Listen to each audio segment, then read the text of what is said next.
Research in the personal project.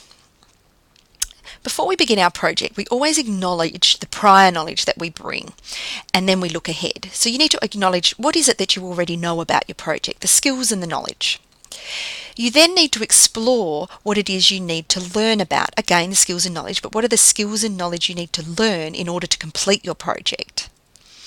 We suggest that you write this needing to learn information in terms of an inquiry or research question. So let's look at an example, prior knowledge. For this example, we're going to use this goal, to learn how to weld and use these skills to create a sculpture that represents my farm. What are my skills and subject knowledge that I already bring to this project? Well, I have a design that I want to create. I'm aware of MIG and TIG welding. We have a MIG welder on the farm, and one of the farm hands is an experienced welder. So that's my skills and subject knowledge, but I also need to look at my global context. For this project, I'm looking at personal and cultural expression, our appreciation of the aesthetic. What do I already know about it? I know that aesthetic is concerned with beauty or the appreciation of beauty. There is usually a set of principles underlying the work of a particular artist or an artistic movement. So this, in summary, is my prior knowledge. Now I need to look ahead. What are the possible inquiry questions? What information, skills and knowledge do I need to find in order to complete my project? So we've got the same goal, to learn how to weld and use these skills to create a sculpture that represents my farm. The skills and subject knowledge I need to gain or investigate are as following. What welding technique will be most appropriate for me to use? How do I actually weld? What materials will I need to use? What design features will I have to consider for my structure to be stable? So now let's look at the global context. What do I need to learn about that, or what will I discover as I'm looking at and completing my project? What makes an aesthetically pleasing sculpture? What influences our appreciation of the aesthetic of a sculpture? So these here, girls, are the elements that I will be investigating and learning about in order to complete my project. So now let's have a look at what does research look like.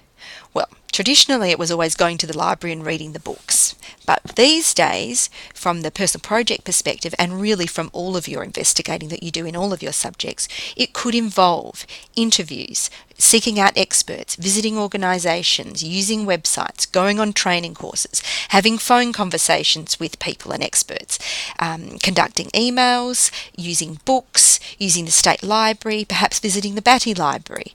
There are heaps more avenues for you to pursue.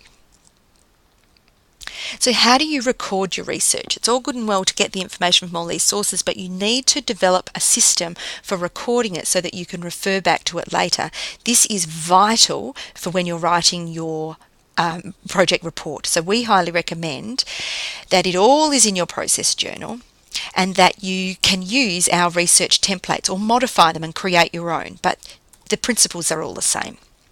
So this is a research template we have created for you that you're welcome to use or adapt for your own purposes.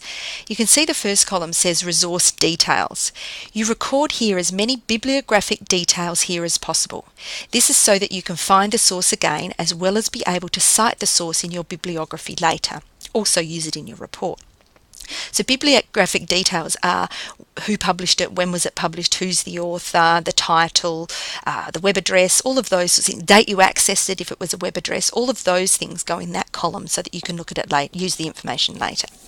Here in the next column, just record your notes. Try to use bullet points and keywords, pictures, sketches, diagrams, whatever you need to use, whatever helps you. But don't rewrite the books, girls. The books or the websites are already there. You can always go back to them and read the paragraphs in full.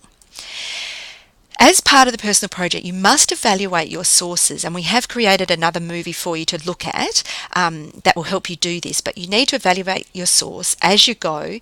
It's important for your report later. So you look at accuracy, authority, audience, bias, currency and relevance. You make notes here on the accuracy or the evaluation of that your information source.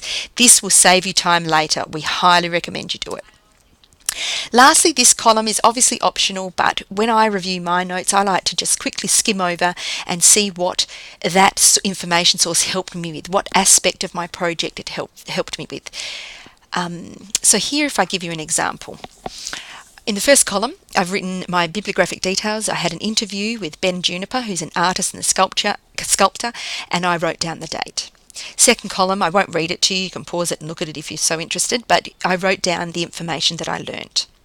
Thirdly, I've noted why I can trust this source. And this will make more sense once you've viewed that other movie, but he's a field expert, he's experienced and a well-known WA artist and sculptor. He currently uses welding techniques in his sculpture and it is directly related to my project because I am going to be creating a sculpture using welding. Related issues, welding techniques and metal suitability. That's what I learnt from that interview. In the personal project, quite often you are interviewing people or having conversations with people, and this is just one way you can record that interview, phone conversation, whatever, or even just after you've had the interview, go and reflect on it.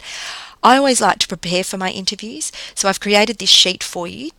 You can use or modify again, whatever you want. But if we look at this, here, record the name of the person you are interviewing and their qualifications and or position within the company or organisation they are from. Plan ahead and have your questions recorded. It is best to prepare for an interview and ask clear questions to assist your research. It'll be more directed, girls. It'll stop going off on a tangent and gaining information that you don't really want. Always leave a couple of boxes blank because things might come up that you want to, questions might come up that you didn't think of before.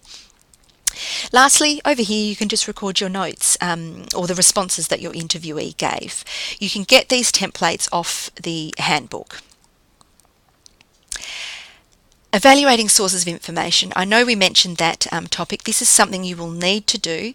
The image that there, you've got the frog, we call it the frog package. That movie is on the handbook and we want you to look at it so that you are able to evaluate the sources. For each source you're going to need and justify the credibility and usefulness of the source. You will look at, and this movie will treat, on what you're looking at and how you do it, accuracy, audience, authority, bias, currency and relevance. So this should help you get started with your researching. Good luck and know that we are here to help you as well.